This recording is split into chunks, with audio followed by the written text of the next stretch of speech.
El libro es un muy buen libro, que de entrada, pues bueno, es muy importante decir que ganó un premio el año pasado, en 2016, el premio Mauricio Achar, que es el segundo año que entregan ese premio, Librerías Gandhi, que lleva el nombre de uno de los fundadores de la editorial. Y pues bueno, es un premio que se ha vuelto muy importante. Ok. Y pues nada, o sea, es realmente algo para nosotros bien importante que esté aquí Alejandro con nosotros. Digo, sé que bueno, ya te has aventado entrevistas y has estado por todos lados, en radio, en televisión, medios impresos. Ha sido una locura. Pero algo bien, bien bonito y que realmente pasa poco en México, incluso con escritores noveles, como tú, es tu primer novela. Eh, pero te has aventado una labor de promoción que, vaya, creo que ni Paco se ha aventado ayer en el metro casi a decir, hay libro nuevo, llévelo, llévelo.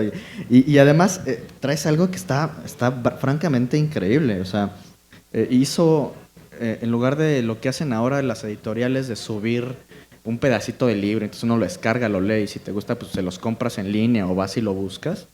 Pues nada, ellos mandaron a hacer los primeros 3 capítulos, ¿no? Sí, son los primeros 2 capítulos del libro ahí Dos en capítulos. una probadita. Y además de eso, justo cuando venía para acá, entré a la página esta que crearon de adiosadilan.com y me pasó algo bien extraño. La verdad es que me sorprendió. Traigo una sonrisa muy extraña porque te busqué en Twitter hace rato, te encontré. Y güey, no sé si fuiste, o sea, no, ¿tú llevas tu cuenta de Twitter? Güey, me tomaste una foto hace 2 días, cabrón. No, O no sea, te la aquí tomé está. yo, me la mandaron a mí. Te la Me mandaron. la mandaron, me dijeron, había un carnal que estaba leyendo tu libro en el metro y me mandaron la foto.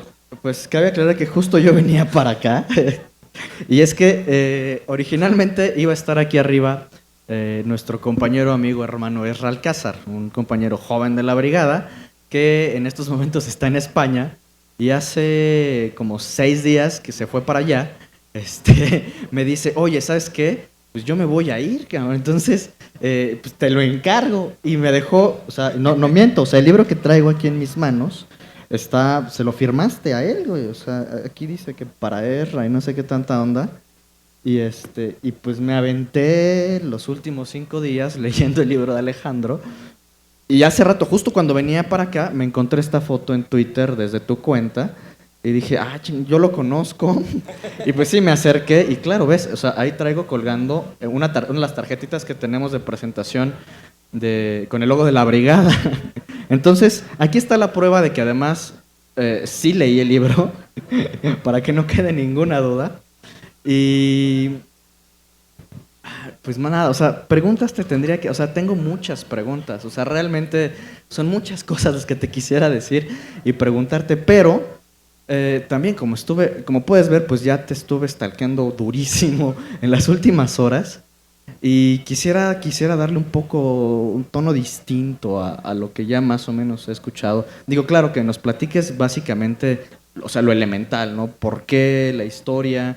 Súper afortunado porque, bueno, como pueden ver en el título, no sé si alcanzan o ya todos tienen dice adiós a Dylan, y Dylan, pues es más que claro que está pensado en Bob, ¿no? Y además salió en un momento en noviembre que fue el momento perfecto, ¿no? El más reciente premio Nobel de Literatura está aquí. Esperemos que, como todo lo grabamos, estaremos ya te pasaremos el link y hay que bombardear a Bob hasta que o le dé un like o te mande un mensajito y diga, oye, qué buena onda.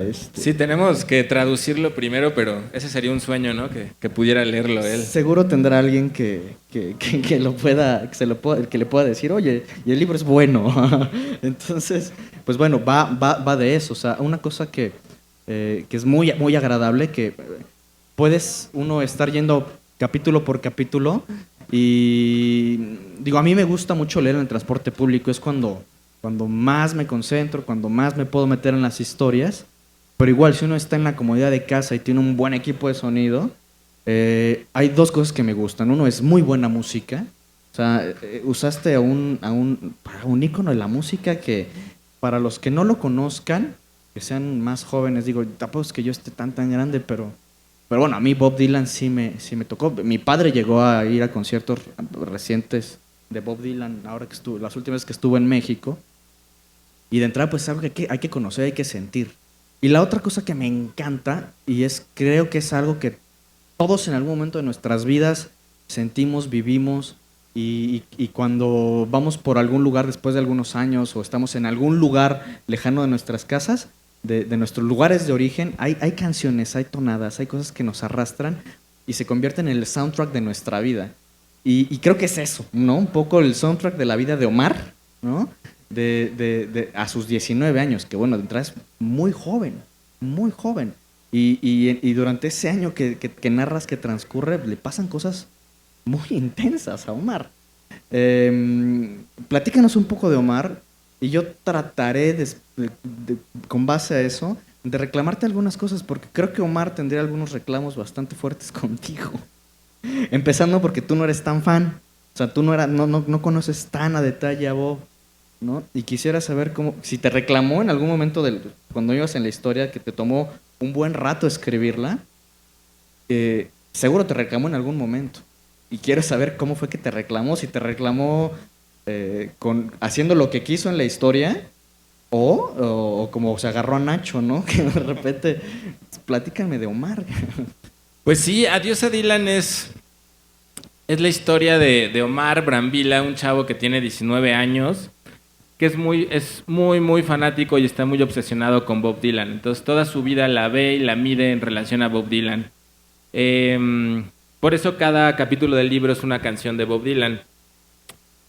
Y Omar siempre está tratando de crecer imitando a Bob. Conoce toda su biografía, sabe todo lo que ha hecho en la vida, todas las novias que ha tenido, que su primera novia se llamaba de tal forma porque nació el día que apareció un cometa, así datos que nadie más se sabría. Entonces él se compara todo el tiempo con Bob Dylan y dice, ay, ¿qué haría Bob Dylan en mi lugar? ¿Qué haría en mi lugar? Y es su manera de crecer y de sobrevivir. Y en eso conoce de pronto una chava que se llama Sara, igual a la primera esposa de Bob Dylan y el amor de la vida de Bob Dylan. Entonces pues más se aloca, ¿no? Porque además Sara está leyendo un libro de Allen Ginsberg que todos los poetas beats, toda la generación beat fueron, especial Ginsberg, muy amigos de Bob Dylan. Entonces lo ve como una especie de señal y se obsesiona también con esta chava Sara, que se dedica a hacer porno ahí amateur con una webcam en su casa. Pero lo que hace Omar todo este tiempo es estarse colgando de ideas. Se cuelga de la idea de Bob Dylan para crecer, para imitarlo, para poder sobrevivir, pero también de esta idea del ideal romántico, pero desde la sordidez. Omar es alguien que tiene muchas ganas de vivir, pero vive una vida que él mismo considera muy mediocre, donde no pasa nada. Entonces agarra, como dijera un amigo escritor que leyó la novela, César Gándara, que me decía que Omar agarra las migajas que la vida le da y las transforma en una historia épica. Entonces agarra cosas que podrían ser insignificantes y las convierte en dioses, ¿no? Esta chava Sara, que pues no es nada guapa en realidad y es un poco gorda y muchas cosas, pero él la convierte en una diosa así trágica, y durante toda la novela va justificando todo lo que hace esta chava, toda la violencia, para sentir que está viviendo una historia dura, una historia sórdida, como la que él quiere vivir, como la que sus ídolos han vivido. Entonces todo este viaje de Omar dentro de la sordidez y de tratar de encontrar algo que él considere real y crudo y verdadero, pero lo que hay en el fondo es un viaje para encontrarse a sí mismo, ¿no? Para poderle decir adiós a su gran ídolo, que su gran ídolo es su figura paterna, porque su hermano mayor se muere a los 19 años cuando él está muy chiquito y realmente su hermano mayor era el que representaba esa figura paterna. Entonces el libro es una exploración sobre los ídolos que son tan importantes en la vida de todos, especialmente en la adolescencia, y cómo nos pueden servir para crecer, para moldearnos, para salir de ciertas cosas. Pero cómo llega un punto donde si seguimos copiándolos, pues nos quebramos, porque hay un punto donde tenemos que aprender a ser quienes somos y ya dejar de de moldearnos a imagen y semejanza de alguien más. Entonces es este recorrido de Omar para por fin decirle que no a su figura paterna, ¿no? A decirle adiós a Bob Dylan, despedirse de él y ver qué hay realmente adentro. Y bueno, esto que dices de que Omar es mucho más fan que yo, sí, por supuesto. Yo siempre fui muy fan de Bob Dylan desde los 19 años y siempre me acompañó a lo largo de mi vida y lo amo. Pero Omar sabe muchísimo más que yo de Bob Dylan, ¿no? Hay una parte del libro donde los personajes hacen un juego, tienen un club de fans de Bob Dylan que se reúnen en la Ciudad de México y empiezan a platicar con canciones de Bob Dylan, ¿no? Entonces uno empieza con esta frase de Like a Rolling Stone que dice How does it feel? Y de ahí el otro le contesta cómo se va sintiendo, pero todos citando canciones de Bob Dylan. Y eso es algo que pues yo ni de loco hubiera podido hacer, ¿no? El personaje se sabe las 660 canciones de Bob Dylan de memoria y yo tenía que estar checando internet todo el tiempo y libros con letras para poder estar al nivel, ¿no? La ventaja que yo tengo con Omar es que yo puedo clavarme mucho en obsesiones y en pasiones, pero también me puedo despegar muy fácil, ¿no? Y Omar no puede, o sea, Omar necesitaba a Bob Dylan literalmente para sobrevivir. Por eso es que es mucho más fan que yo, afortunadamente, porque creo que esos niveles de fanatismo pueden ser muy, muy dolorosos. Pero a todos nos ha pasado. Creo que, o sea, de entrada, o sea, Sara es la primera mujer de la que se enamora y se enamora perdidamente.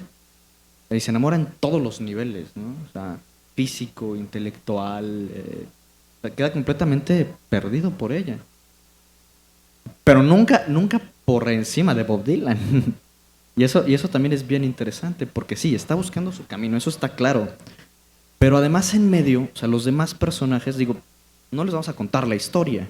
Porque digo, lo interesante, o sea, esta es como la idea general de lo que pasa en la novela. Pero el cómo se va desarrollando y es como estas historias que ya se escriben recientemente en las que cuando crees que no le puede ir más mal al pobre de Omar, bueno, agárrate porque el que sigue es todavía más feo. Pero hay de repente pequeños destellos con otros personajes. O sea, cuando vas descubriendo que el mundo es más allá de tus obsesiones y el mundo solito te va aventando hacia allá, aparecen personas como Julieta, ¿no? Y además Julieta es un personaje muy cercano a él, ¿no? Y tienes otros personajes que son muy importantes, pero que como a muchos nos pasa de repente son como fantasmas, ¿no? Fantasmas que ahí están y que podrían igual no estar, pero esas pequeñas ideas que de repente te meten te van jalando hacia otras historias, como puede ser el propio padre de Omar o la mamá, que aparece muy poco en la historia. O sea, son como de repente algunos chispazos ahí de su madre, pero que no te dicen mucho más.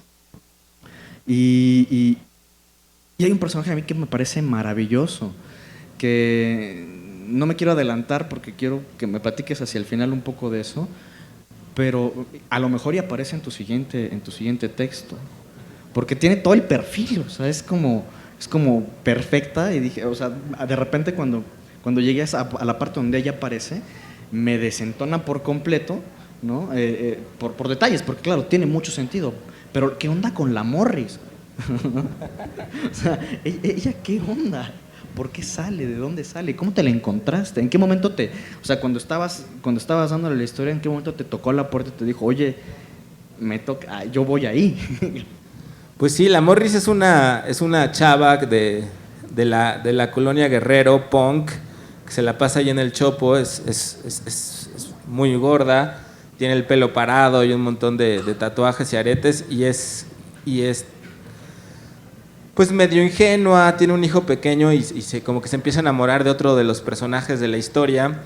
Pero ella apareció pues casi como todos los personajes de modo muy circunstancial. Digamos que yo no escribo mucho como planeando qué va a pasar, ¿no? De pronto estoy escribiendo, pues yo también fui mucho al Tianguis del Chopo, entonces de pronto la novela empieza en la Biblioteca Vasconcelos y pues el Chopo está al lado.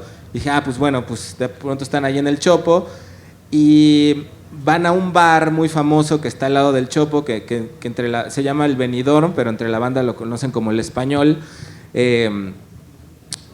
Y estando ahí yo fui con alguna amiga alguna vez a ese bar, y cuando empecé a escribir que los personajes estaban ahí, todo eso, de pronto me saltó esta imagen de la Morris, así solita se empezó a escribir, ¿no? Y me gusta mucho, es una chava que me gusta mucho. No había pensado que pudiera estar en una próxima novela, pero va a haber un personaje, yo creo que bastante parecido en muchos aspectos, ¿no? Porque el libro que estoy escribiendo ahora es muy distinto de este. En este es Bob Dylan, el que estoy haciendo ahora es de reggaetón. Entonces la protagonista es una chavita reggaetonera de 16 años, amante de San Judas Tadeo. Y a esta chava se le va a aparecer San Judas Tadeo en la vida real, ¿no? Y la va a acompañar en un viaje al inframundo. Entonces va a ser otra cosa muy, muy distinta. Y quizás, pues sí, las dos son de barrios acá pesados, muy chidos, y hablan como la banda, ¿no? Entonces está poca madre. A mí me encanta ese personaje de la Morris. Del libro es de los personajes que más quiero. Y así como se le aparece San Judas, a Omar también se le aparece Bob Dylan. Y se le aparece en el momento más duro de la historia. Y lo que le dice creo que es lo que lo hace realmente empezar a ver hacia adentro. Que creo, al final el libro, como la literatura en general, creo que nos ayuda a eso. Y como decimos aquí, un comercial de una cosa que decimos en la brigada, y es que todos los libros son de superación personal, todos, excepto los que dicen superación personal en la portada. En ese sentido, creo que Adiós a Dylan es justamente un libro que al final, por ratos no vas a entender un demonio. O sea, realmente, o sea, sí no puedes dejar de saber, de querer saber qué es lo que está pasando. Pero al final, o sea, lo que te deja es, o sea, sí te da un fregadazo durísimo, porque, o sea, sí te llega a dejar a poner a pensar de qué he hecho con mi vida. Porque, o sea, además Omar tiene 19 años. O sea, 19 años y ya anduvo por la Ciudad de México solo, recibiendo golpes de todo mundo,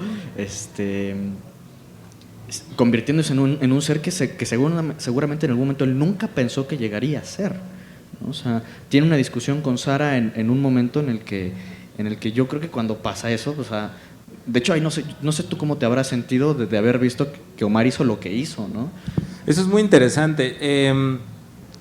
Pues yo descubrí muchas cosas en la novela, ¿no? Que es un poco lo que dices de cuando el personaje te mete o te lleva o te manda para algún lugar. Al principio yo tenía un final planeado para la novela, que afortunadamente no fue así, porque hubiera sido un final muy mamón y muy intelectual y muy chafa. O sea, yo pensaba que al final Omar iba a regresar de Nueva York, se iba a ser súper amigo de Sara, iban a ser hasta roomies y todo bien chido. O sea, y lo que descubrí que me sorprendió mucho fue la violencia con la que pasa todo, ¿no? La rabia, la manera en la que rompe con Sara, toda esta rabia brutal que tiene Omar, y que toda la vida se ha estado reprimiendo, hasta que llega un momento donde esa rabia explota.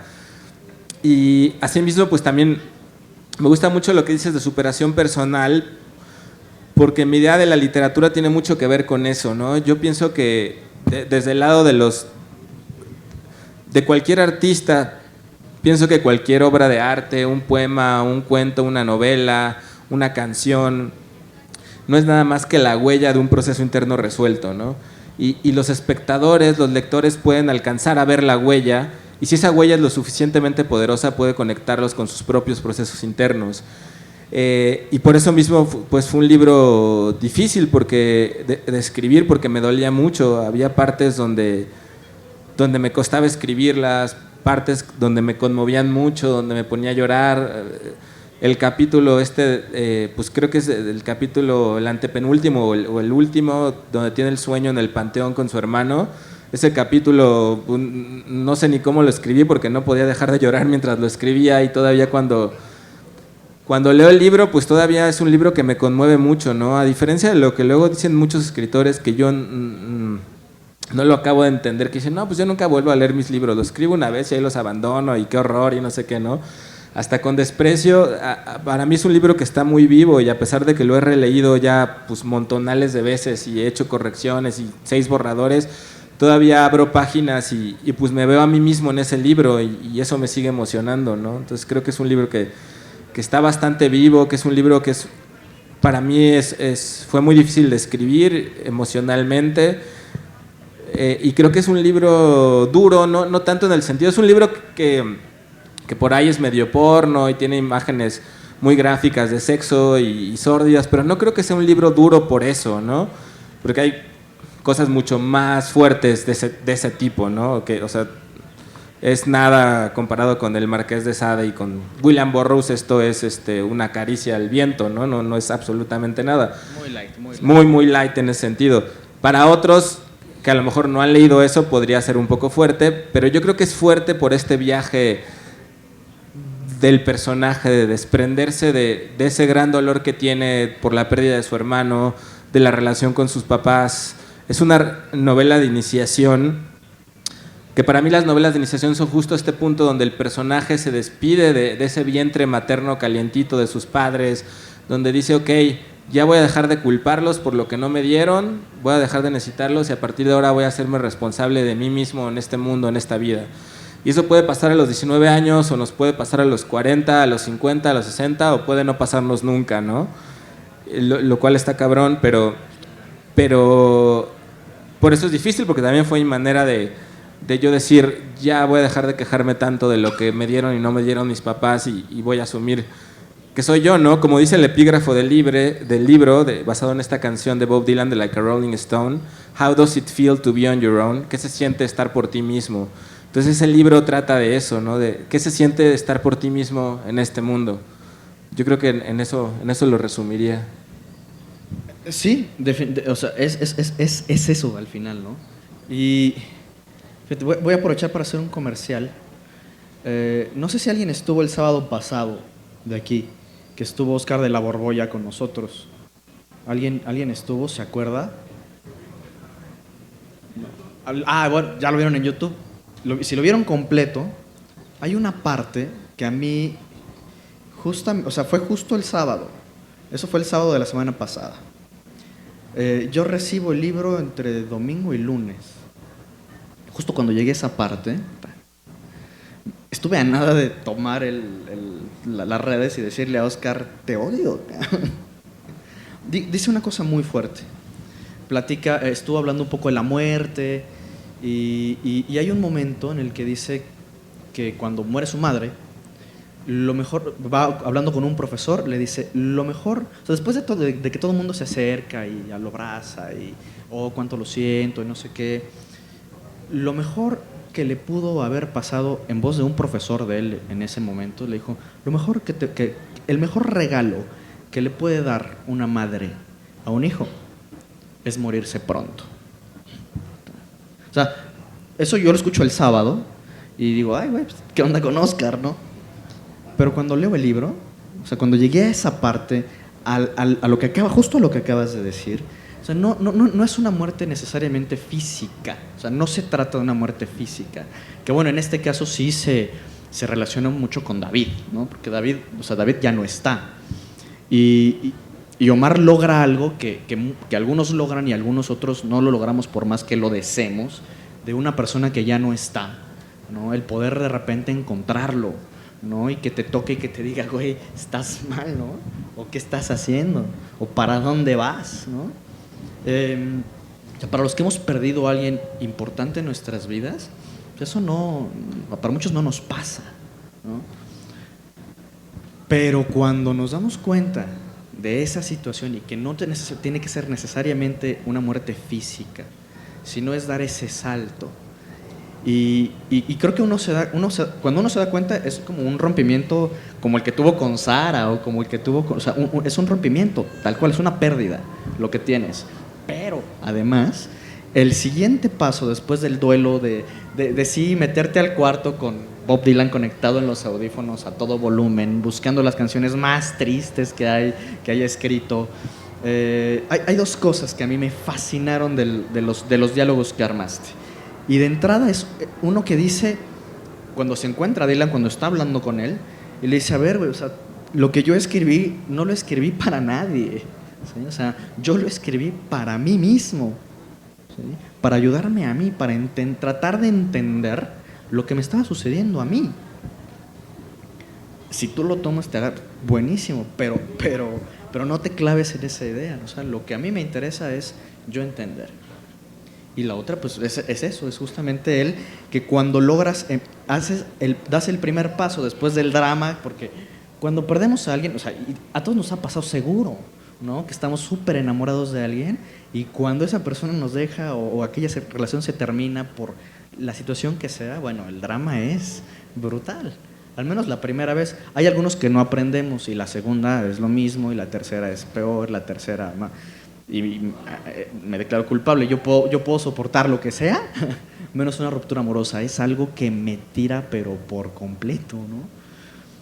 Sin embargo, el siguiente paso después de un tiempo, cuando logras hacer algo por ti mismo, ¿sí? Cuando ya en esto de que se siente estar completamente solo y logras algo, aunque sea pequeñito, te regresa el alma al cuerpo. Sí, no, creo que como dices, o sea, y es como dicen también mucho algunos psicólogos y como se ha escrito mucho, ¿no? El primer paso es matar a tus padres para después empezar a ser tú mismo, ¿no? Obviamente de manera simbólica, no de manera literal, porque no sé, yo a mis papás pues los quiero mucho, los hablo, platico con ellos. No tiene que ver con eso, pero tiene que ver con hacerte de esa necesidad tan imperiosa, por un lado de culparlos y por otro lado de necesitarlos, ¿no? Entonces cuando ya dejas de hacer eso y dices, bueno, ya voy a ser yo mi propio papá, voy a dejar tan desesperadamente de buscar esa ayuda externa en alguien más, en un papá, en un ídolo, en una figura paterna, en una relación, pues cambian muchas cosas, ¿no? Entonces para mí escribir ese libro era todo eso, era... como dices, o sea, era escribirlo para mí mismo, y eso es algo que también encontré mucha resonancia en la vida de Bob Dylan, que Bob Dylan siempre una vez tras otra ha traicionado a sus fans, al público, a la industria. No le importa que lo abucheen porque dejó de ser folk y se pasó a la música eléctrica, no le importa que lo odien porque dejó de ser rock y se volvió cristiano, y hubo una gira donde en vez de cantar canciones predicaba.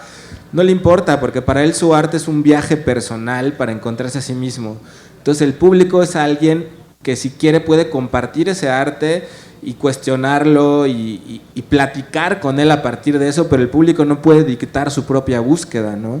Entonces para mí, como artista, es muy importante eso, Bob Dylan, en mi vida, porque es esta idea de escribir para encontrarme, para alumbrar mis obscuridades, para entenderme. Y si de ahí es la suerte de que el libro gane un premio, de que la gente lo lea, pues es magnífico, ¿no? Obviamente, no tiene nada de malo, es increíblemente chido porque te ayuda a vivir de tu oficio y a muchas cosas.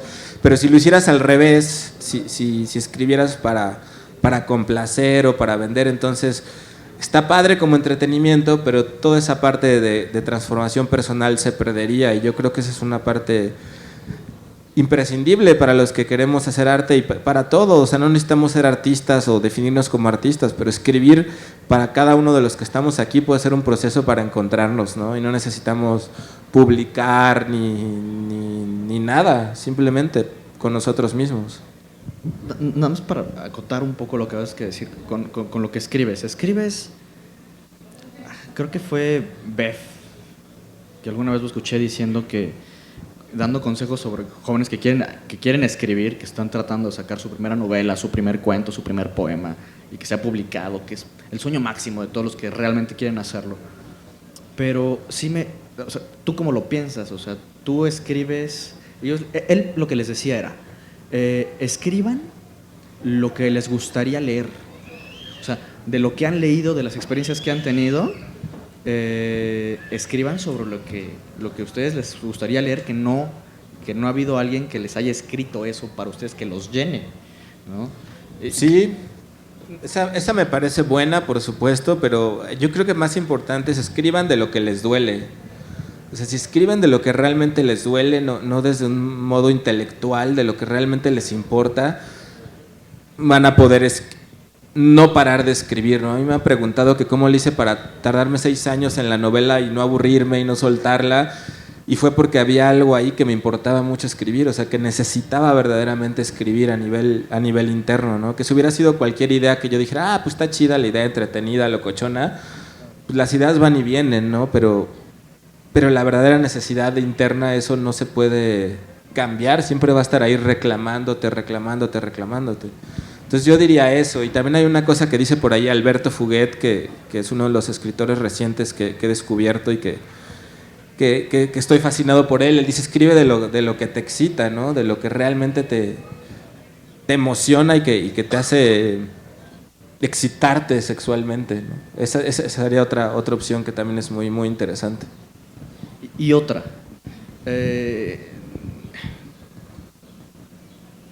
pues así como proyectas muchas cosas personales, yo proyectaré algunas, aprovecharé la catarsis colectiva y en la brigada creo que es la segunda vez que yo me subo a presentar un libro. La primera fue un tema completamente distante sobre narcotráfico y unos temas que estuve leyendo durante muchos años. Y antes de eso, de manera regular, tenía yo pues como presentaciones en escuelas y explicábamos sobre cuestiones de la academia y usar tecnologías para aprender cosas. Pero acabas de decir una cosa que creo que es fundamental para lo que sea, y es, eres un artista, o sea, tú te denominas como un artista. Y además de que eres aprendiz de kickboxer, o sea, que estás dándole duro al boxeo de súper alto contacto, y que creo que es algo que se plasma aquí. De entrada, el rango de personas que pueden leer la novela, o sea, no está acotado, ¿no? O sea, igual lo puede cachar un adolescente, un chavo de secundaria, disculpen, mi lenguaje de género es pésimo, soy políticamente súper incorrecto en esos temas, soy muy general, y no tengo broncas si de repente me dicen, ella, no hay ningún problema, no pasa nada, pero, o sea, lo puede agarrar un chavo, una chava de secundaria, de prepa, que está haciendo una carrera, que 30, no importa. Y eso es, creo, básicamente porque lo que hiciste y la manera en la que lo expusiste, de entrada, claro, se siente el tiempo las horas de vuelo, ¿no? Te tomaste como 6 años en hacer el libro. Y pasa un poco como con la música, ¿no? El primer álbum de las bandas nuevas normalmente es un gran álbum porque son chavos que están tocando desde la secundaria y después de 8 o 10 años de estar dándole todos los días, pues tienen un trabajo súper trabajado que cuando llega una disquera y te dice, órale, va, ya está, ¿no? Sale tu disco, haz tu selección, tus 8 o 10 tracks y va para afuera. Y normalmente, y el caso es un gran trabajo, ¿no? Es un muy, muy buen libro, pero de repente el contrato ya llega, ¿no? Y te dicen, y ahora necesito el que sigue para dentro de 2 meses o dentro de 6, si bien te va, ¿no? Pero en medio de esto, cuando tú te dedicas a entrenar para el kickboxing o te dediques a escribir o te dediques a vender libros o te dediques a escribir poemas y a regalarlos como en el tendedero que tenemos, que uno puede llegar y tomarlos, la diferencia está en que de entrada cuando uno hace lo que hace, a lo que uno se dedique o quiera hacer, hay un pequeño paso que hace que marque la diferencia, y es que realmente no importa si te dedicas a escribir o a barrer una calle, ¿no? Sino que la diferencia está en que cuando logras dar el paso a hacerlo, o sea, convertirte en un artista de lo que haces, ya tienes la vida resuelta. De entrada porque a los artistas, por definición, y lo dicen, es incluso una frase coloquial, ¿no? Hay que hacerlo por amor, lo hace por amor al arte. Claro, cuando uno es un artista, aunque a uno no le paguen, aunque uno no gane un premio Mauricio Echar, uno va a escribir y uno va a llevarlo hasta las últimas consecuencias. El paso lógico es cuando uno es un artista y hay pasión, evidentemente es el ingrediente fundamental de un artista, se contagia y la gente va a querer conocerlo, sentirlo, tocarlo, ¿no? Y creo que eso pasa contigo. Y cuando dijiste eso, nada más esa palabrita de yo como artista, ¿en qué momento te descubriste como artista y como escritor? Pues yo pienso que yo considero cualquiera de las artes y la escritura como cualquier otro oficio, ¿no? A veces se le pone un peso muy, o sea, hasta espiritual o más elevado a la palabra artista, ¿no? Como si de alguna manera estuviera más elevada allá de cualquier otro oficio.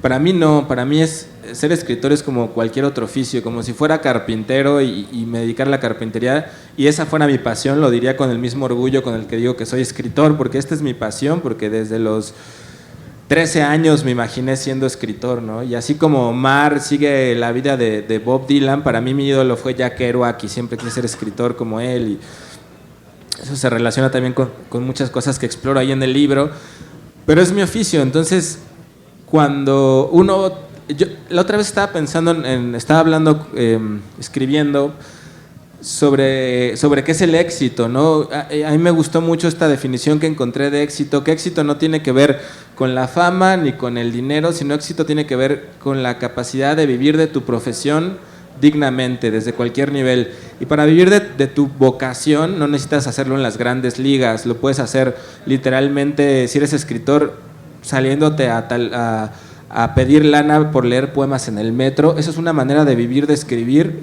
digna, y que si la haces vas a ser feliz porque te estás dedicando a tu pasión desde donde sea, ¿no? Hace poco salió un artículo mío, hace 2 días, 3 días, que mi hermano hizo las fotos, yo lo escribí, es una crónica de un mago que trabaja en la línea 7 del metro, el mago Leo, que dejó todo, ¿no? Dejó su chamba en compañías automotrices y vive desde hace 30 años haciendo rutinas de magia en el metro, ¿no? No es famoso, no es el mago de los famosos, el Blame, o no sé cómo se llaman estos magos, pero todos los días mantiene a su familia de hacer magia en el metro. Entonces está viviendo su vocación y es igual lo que yo hago. Entonces, cuando lo digo con ese orgullo es desde ahí, ¿no? De que se han conjugado todos los elementos para poder vivir de escribir, y eso creo que es algo muy chido. Y que al final también es el trayecto del personaje de este libro de Omar, porque Omar también es un chavo que está queriendo escribir, que está descubriendo cosas y al final pues él escribe este libro de Adiós a Dylan, ¿no? Es su propio proceso también para desprenderse de sus propios ídolos y de sus propias cosas que trae cargando. Sí. Y fíjate, yo te voy a pedir un favor, porque aprovechando, esta semana ha sido una semana muy intensa en la feria. De manera muy natural, el primer día, que fue el viernes de la semana pasada, arrancamos con Benito Taibo, con el hermano de Paco. Y en algún momento surgió el poemas para ligar, porque el que sabe de poesía y lee poesía y aprende poesía liga más, ¿no? Y se aventó un poema bien bonito que de hecho aprovechamos, lo cortamos del video, lo subimos y ha sido un exitazo.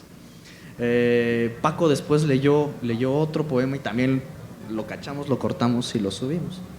Oscar de la Borbolla, que fue completamente así como medio del otro lado, ¿no? Porque decía, yo con estos no ligué absolutamente nada. Y sí, el poema es una cosa, es bastante fuerte. Pero siguiendo con esa línea y aprovechando que aquí pusiste un poema que Omar le escribe a Bob. Entonces te voy a pedir que por favor lo leas, porque aprovecharemos, lo cortaremos y lo subiremos a ese ciclo que se dio. En la brigada acostumbramos que de repente sobre la marcha van apareciendo cosas, así como que te contaba hace rato del palomazo que se aventó Paco con Horacio Franco y Fernando Rivera Calderón. Así nos pasa, y estaría padre que estuvieras dentro de este bloque de esta feria en poemas para ligar o no, ¿no? Y que de hecho, mira, ya lo tengo hasta apartado. Ok, va. Sí, porfa, ¿no? Léenos el poema pues que le escribe. Este poema se lo escribe Omar a Bob casi al final de la historia. Léelo y les platicas por qué se lo escribe, ¿no? Sí, pues lo escribe está a punto de entrar al concierto al que va a Nueva York a buscar a Bob Dylan, va a entrar al primer concierto, está esperando a que empiece y está tan nervioso mientras empieza que le empieza a escribir esto, ¿no? A 1 hora de Bob Dylan, a 30 metros del Beacon, los segundos se arrastran, gatean hasta mi cara, me gritan en el oído, ya casi, ya casi. A 1 hora de Bob Dylan, a 1 hora del miedo, del pobre diablo balanceándose en los vagones, del enterrador culpable y el gato siamés y el ejército de huérfanos esperando a su papá. Nuestro ejército de huérfanos mirando los relojes de saliva, hundiéndose en el tic-tac, en el tic-tic-tac de la locura, de los árboles rotos y los camellos sacrificados. A 1 hora de la noche humeante, de los graznidos negros, de los demonios sellando los contratos y los ángeles y profetas aprobando la lista de preguntas para entrar al lugar sagrado. A 1 hora de Bob Dylan. Y pues sí,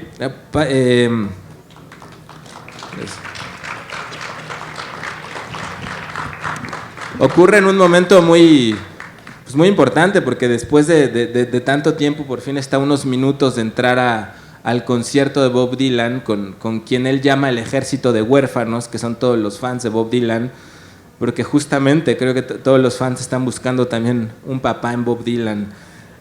Y por fin está a punto de entrar a esta, les llama ejército de huérfanos, o lo hace todo comparándolo con una iglesia, ¿no? La iglesia de fans de Bob Dylan. Entonces está a punto de entrar a la misa del gran sacerdote que es Bob Dylan, donde todos los seguidores de Bob están ahí atrás de él. Entonces está muy emocionado y escribe eso, y pues bueno, es Omar encontrando su propia poesía también a través de la poesía de Bob Dylan. Voy a abrir un pequeño paréntesis por si alguien tiene alguna duda. Pequeño paréntesis. ¿Alguien tiene alguna duda?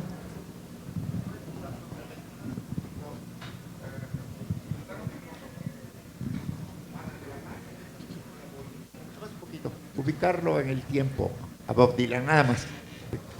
Bueno, pues Bob Dylan empieza su carrera en 1961 y pues de ahí hasta la fecha ha estado sin parar, ¿no? Lo interesante de Bob es que tiene fans de todas las generaciones, desde los que les tocó esas generaciones de los 60s, o yo que soy fan y tengo 35 años, pero hay fans de 19 años que son fans del Bob Dylan de ahora, que incluso se identifican más con los últimos discos de Bob que con los primeros, ¿no?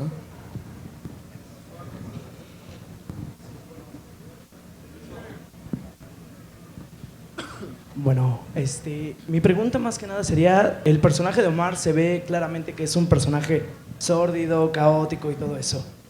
¿Por qué escogiste a Bob Dylan dentro del ambiente del rock, ya que hay otros personajes que podríamos identificarnos, o se podría identificar el personaje más con él? Un ejemplo sería Jim Morrison, ¿no? Todo el mundo sabe que tuvo una vida de excesos, Janis Joplin, Jimi Hendrix, todo eso. ¿Por qué Bob Dylan, ya que es un artista más de balada, de todo eso? Claro, sus canciones son tristes y todo eso, pero ¿por qué Bob Dylan más que nada? Esa es la pregunta. Pues porque a mí me interesaba más Bob Dylan más que nadie, ¿no? Entonces cuando empecé a escribirlo dije, voy a pasar los siguientes años atascándome de la vida de alguien, entonces pues que sea alguien que a mí me emociona, ¿no? Y por eso mismo me leí 30 biografías de Bob Dylan, me descargué 60 gigabytes de conciertos piratas de Bob, vi todas las películas, oí todo. Entonces para mí era el pretexto perfecto para atascarme de Bob Dylan y no sentirme culpable, porque decía, pues todo es por la investigación del libro, ¿no?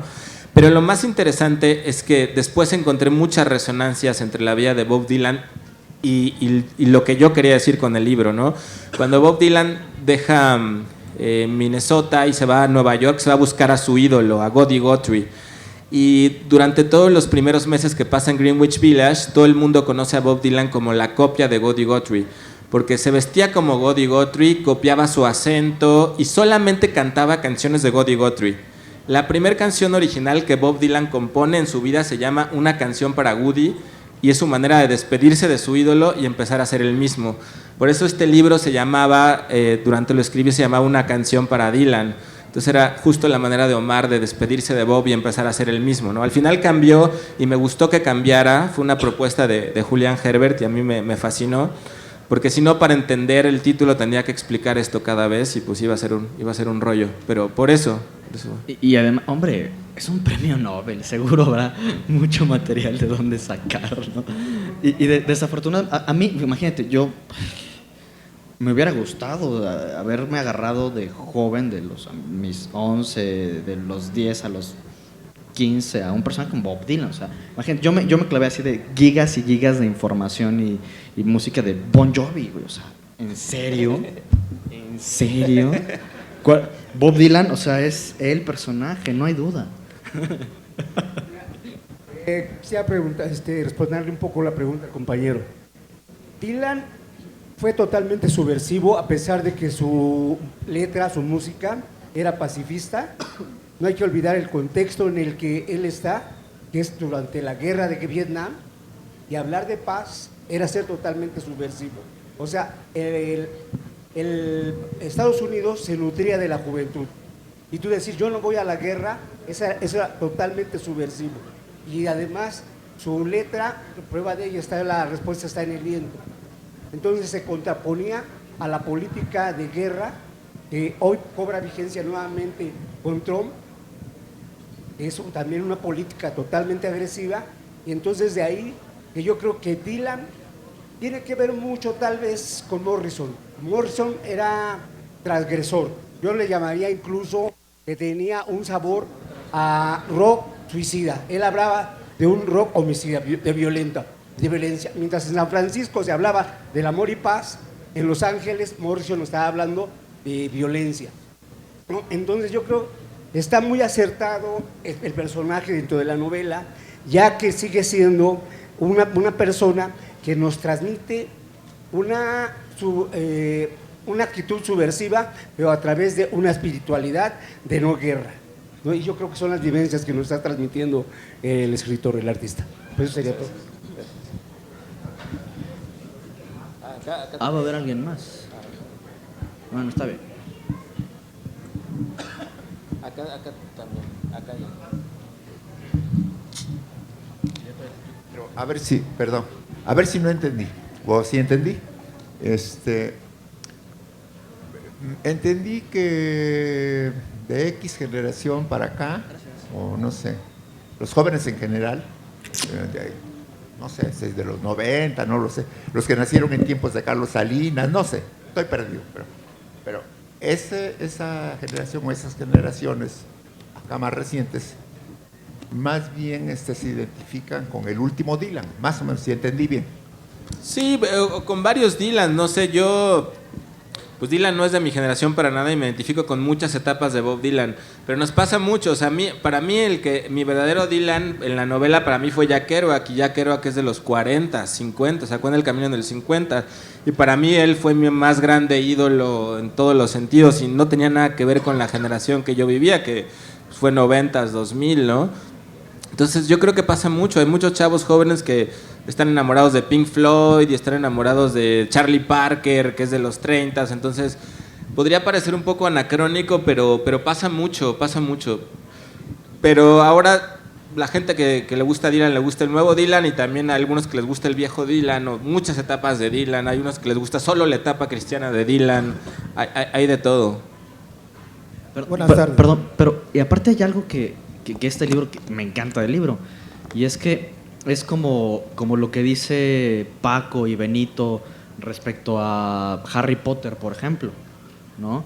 Que para ellos o sea, Harry Potter abrió a una generación, le abrió las puertas a los libros a una generación de lectores jóvenes que no leían, y de repente pues empezaron con Harry Potter y ahora están dándole durísimo a George Martin, por ejemplo. Y en este libro puede ser la parte inversa, o sea, la música, que es algo bien importante para la vida de todos, o sea, es algo que sientes. En algún momento esos ritmos, esos acordes te generan algo. Y si pueden empezar por un libro a conocer a Dylan, pues de ahí van a brincar con toda esa época que es maravillosa. Yo con la música de este año, de mi generación, no me identifico nada, no me dice nada. Pero cuando empiezo a recorrer los 70, los 60, los 50, bueno, de repente me siento fuera de tiempo, ¿no? Y es muy intenso y es súper agradable, ¿no? este tipo de cosas ayudan también para eso, o sea, es ese crecimiento de lo que llamamos esta educación sentimental, que también en la música existe y es bien importante. Y este es un buen primer paso, por eso me gusta mucho el libro. Bueno, como le decía, usted ahorita dijo que ha leído bastantes biografías de Dylan, o sea, está empapado de Dylan, ¿verdad? Mi pregunta es esta, ¿es verdad que la canción La respuesta está en el viento no es de Dylan? Pues yo por todo lo que he leído, sí, por supuesto que es de Dylan y le escribió en 10 minutos en una servilleta afuera del Kettle of Fish, que es un bar que está en Greenwich Village en Nueva York. Eso es lo que cuenta la leyenda y que el propio Bob Dylan ha dicho, que literalmente le escribió así en 10 minutos, chuc, chuc, chuc, chuc, chuc, y ya, pero todo parece apuntar por todo lo que he leído que es de él y que la escribió así. Y aparece en el libro la historia, por cierto. ¿Alguien más por ahí? Si no, pues Acá. yo todavía tengo un último. Gracias, buenas tardes. Me gustaría que pusieras en contexto dónde vive el personaje y cuál es su interacción o su relación, qué hace la vida por él o contra él, qué hace la ciudad por él, contra él. Si fuera esa parte que nos la pudieras enriquecer, por favor. Sí, muy importante lo que dice. Es un libro muy chilango, muy chilango. Todo pasa en la Ciudad de México, a excepción de la segunda parte que se va a Nueva York. Por lo demás, Biblioteca Vasconcelos, el Tianguis del Chopo, un montón de metro, un montón de metrobús, División del Norte, el Metro General Anaya. Es una novela muy chilanga porque pues yo soy de aquí y todos esos lugares me venían a mí siempre a la cabeza mientras la escribía. Y pues para mí es como la escenografía perfecta para todo lo que va sintiendo Omar, ¿no? Todos esos lugares donde se mete, cómo escarba en ellos, cómo se desliza por esas superficies. Me parece que junto con la música son la escenografía perfecta de lo que dice el libro. Entonces, por ahí es muy interesante eso, que es un libro muy chilango, me parece.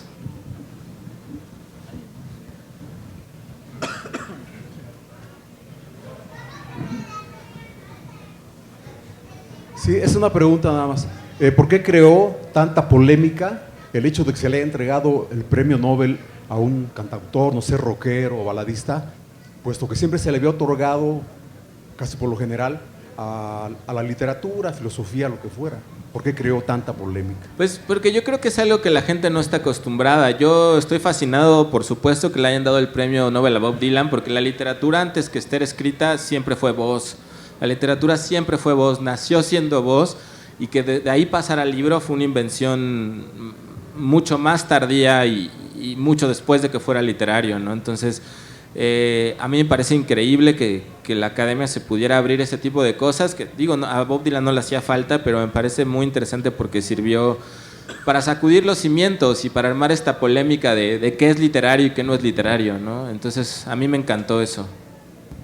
A ver, por ahí, ¿quién me iba a preguntar allá? Ya se le fue la pregunta. A ver, dime. Acércate.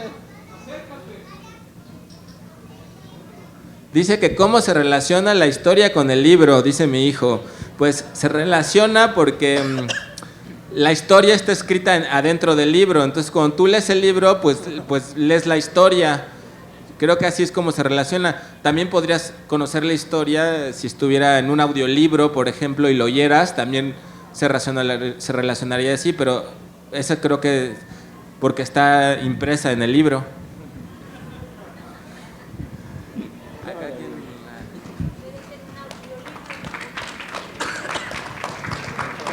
Muy buenas tardes a todos. Buenas tardes. Oye, de veras te felicito porque hablar de Dylan en estos tiempos es hablar de una juventud continuada a pesar de las etapas. Lo que él dijo y otros acerca de la forma subversiva de componer, cantar y escribir hasta las distintas etapas que ha recorrido. Voy a comentar algo un espacio totalmente casual que me sucedió. Cuando la última vez o antepenúltima que vino Dylan a México, su servidor iba apurado antes de las 8 entre Valderas y Salto del Agua, y serían las 8:30 de la mañana, y ya había entrado la mayor parte de los obreros trabajos, y ahí, aunque semilleno, parado, había cierto vacío. De repente vi un hombre con un sombrero tipo Indiana Jones y dos tipos altísimos atrás. Por muy ingenuo que fuese uno, pues parecían guaruras, por muy casual que vistieran. Y volteé de reojo y dije, ¿dónde he visto esta cara? ¿Dónde chivado? Y el sombrero lo hizo hacia abajo y yo creo que él también me había visto de reojo y volteé a ver y otra vez hizo el sombrero como de ala grande. Dije, ¿dónde chingados he visto esta cara, cabrón? Bueno, ya me bajé entre Valderas y al parecer siguió a Salto del Agua. ¿Cuál sería mi sorpresa? Que al otro día, en La Jornada y Milenio, toda una página completo, entrevista a Bob Dylan. Era él, era Bob Dylan, que iba a practicar box a los Baños Jordán y dijo, no, pues esto lo hago todos los días desde adolescente porque es una forma no solo de disciplina mental y emocional, sino de actitud, de desestrés, pero a la forma de disciplina. A lo que voy también, tuve también otra fortuna de conocer casualmente en Reforma 248, donde hoy está un McDonald's, que estaba un Sanborn que tiraron a un lado. Era un edificio, esos antiguos Art Deco, como de 12 departamentos, y conocí a ciertas personas y uno de ellos hablaba mucho de filosofía, literatura, tipo luchador, pero se notaba y otras personas. ¿Cuál sería mi sorpresa? Que después, en unas pláticas y cafés, era el hijo de Jack Kerouac. Andaba buscando a su madre,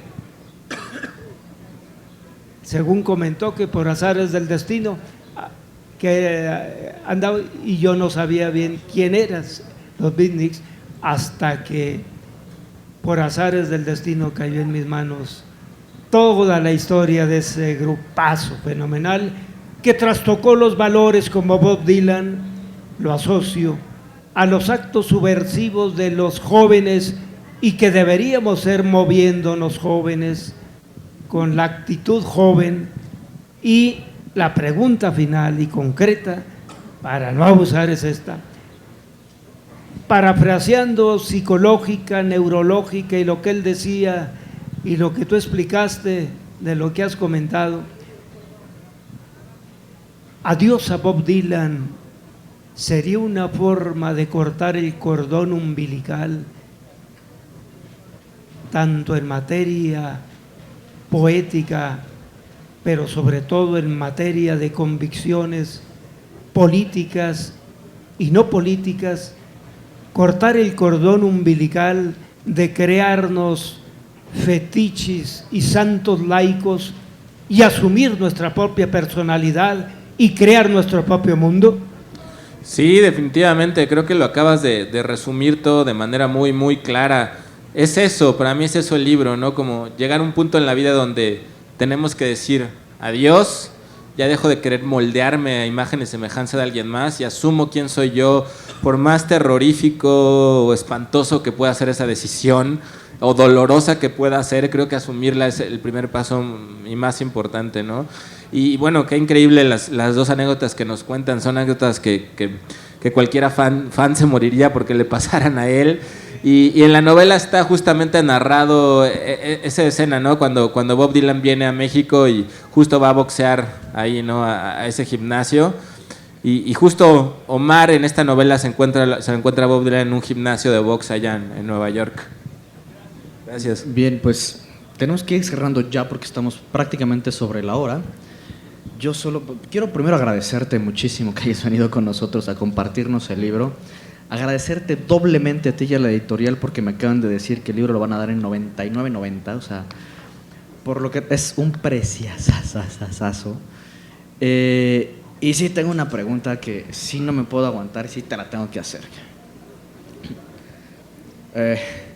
¿Sí está vendiendo más Margarita Zavala que tú? Definitivamente sí. Sí, seguro que sí. Ahí anda por ahí mira, ese es el que le gustaba a Margarita Zavala, ese del video ahí, el que se anda haciendo güey, ese de azul que se anda Ya lo escondiendo. vi. Este es el que Ya sale lo en el vi. video. Él prefirió a Margarita Zavala, buchéenlo sí. todos. Él es el que dijo, Bob, ¿quién? ¿Bob quién? Si yo vengo por el de Margarita Por el de Zavala, Margarita dijo, Zavala. imagínate. Ahí está el culpable. Perfecto. Está vendiendo más, sí, seguro Bueno, está vendiendo más. Hoy le vamos a demostrar que vamos a vender más Adiós a Dylan y ni uno solo De Margarita Zavala. Siquiera uno solo de Margarita Zavala. Oiga, no, de verdad, el libro en la Gandhi cuesta 279 pesos. No manchen, o sea, está increíble. Sí, está increíble 99 ese precio. pesos, por favor, es un precio. Y además está el autor que ya lo voy a comprometer porque este libro que fue el que me dejaron para poder ver, o sea, como pueden ver, no es cualquier firma, o sea, está Bob ahí y toda la cosa. Entonces, pues va a estar Alejandro en esa mesa roja. Ahí están los Ya libros te para que lo contesté. adquieran. Y ahí se va a sentar a un lado para que se los raye. Y Alejandro, otra vez, muchísimas gracias. Muchas gracias a ustedes. Qué bueno que viniste, esperemos que lo hagamos pronto otra vez. Y ya te contesté, cachorro. Acuérdate que se relaciona porque la historia está dentro del libro. Y bueno, no se nos vayan porque bueno, viene una mesa que promete sacar chispas.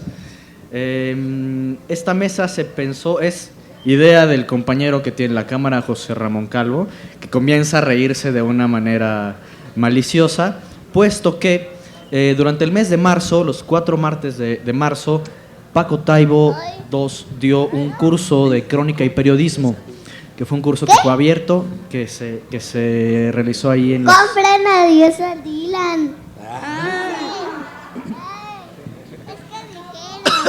¿Ya se acabó? ¿En serio? ¿Ya se acabó? Ya se acabó, ya no lo compren. Pues, trajeron. ¿Ya viste? Todos se vendieron. Adiós. ¿Sí? ¿Quieres participar aquí en más ferias? ¿Sí? Quiero participar aquí en el escenario hoy. Ay, pues ya estás participando. No, pues gracias y pueden... Tu página. Gracias. Échales el comercial de la página, ¿no? Sí. Pueden, bueno, el libro lo pueden comprar en cualquier Gandhi, ya que ahorita se acabó, y pueden meterse a la página web adiosadilan.com, ahí pueden ver todos los videos, y pueden escribirme si les gustó, dudas, preguntas, ahí están mis mails, todo en adiosadilan.com. Adiós, diles adiós. Adiós. Gracias, bye.